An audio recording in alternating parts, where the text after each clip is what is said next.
New gimbal day! Hey there everyone, it's Russ from Path Less Pedaled. Today we're going to look at a piece of video gear, the Beholder EC1 3-axis single handle brushless gimbal.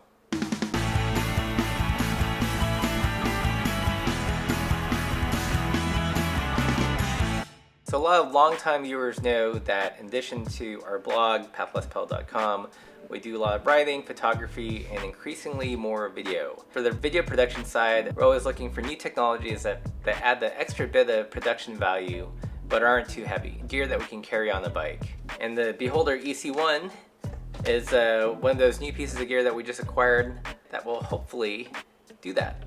If you're not familiar with what these gimbals are meant to do, I'm just going to power this up.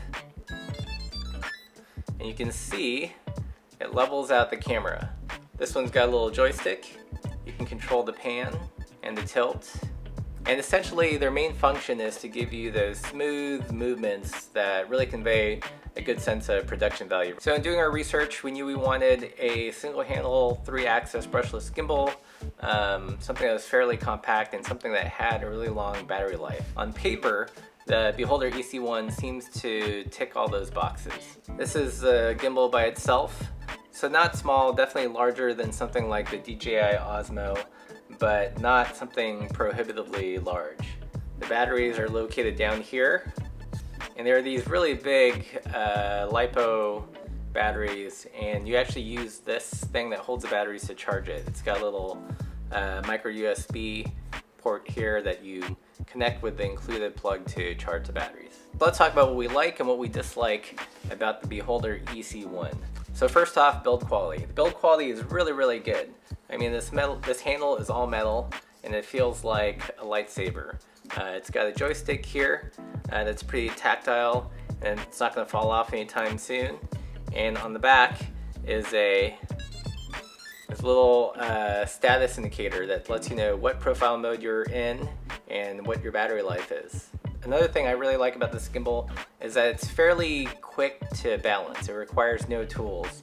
To adjust the balance of the camera on the gimbal, you simply use these quick release levers to move the stage left and right, or to adjust the pitch and roll and yaw and what have you. This is my first gimbal where I've had to adjust like that, and after a couple hours of practice, I can dial in a new camera and lens combination in probably under about 3 minutes. So that's pretty good.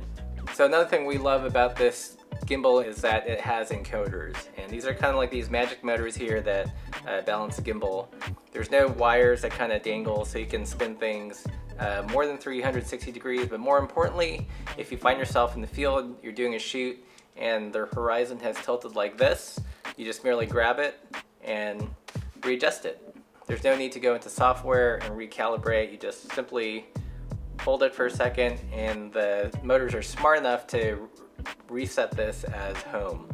Another big advantage of having the gimbal with encoders is the battery life. It's got a stated life of about 20 hours on a single charge.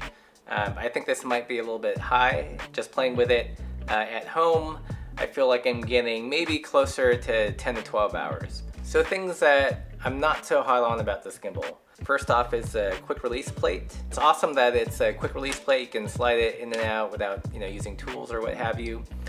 In all the literature, it says that they're compatible with 577 plates, with these standard kind of Manfrotto ones, but they are not. They look similar, they're notched similarly, but this, you can't just slide it into a tripod. You can't use standard 577 plates with this gimbal.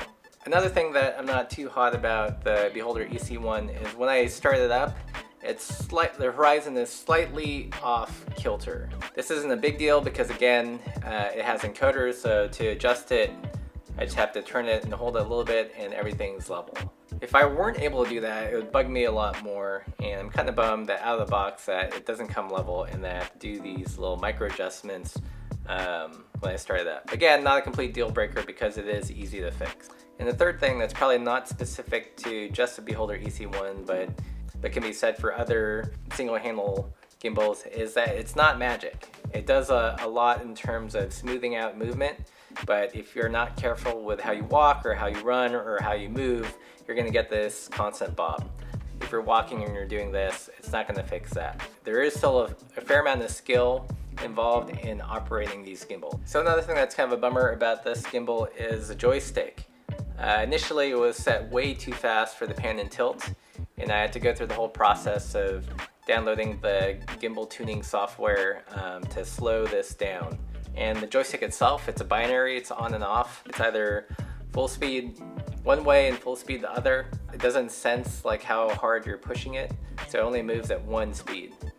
And here's a quick tip: if you do get this and have to adjust the PID settings or tune it, there are two micro USB ports on the handle, and you want to use the more square one. One is strictly for charging and one is for actually changing the settings. So that's it for our first look at the Beholder EC1 brushless gimbal. I plan to do a follow-up video after we actually use it on our first shoot later next week. So watch for that. If you guys have any questions, leave those in the comments below. Don't forget to like the video and subscribe, and thanks for watching.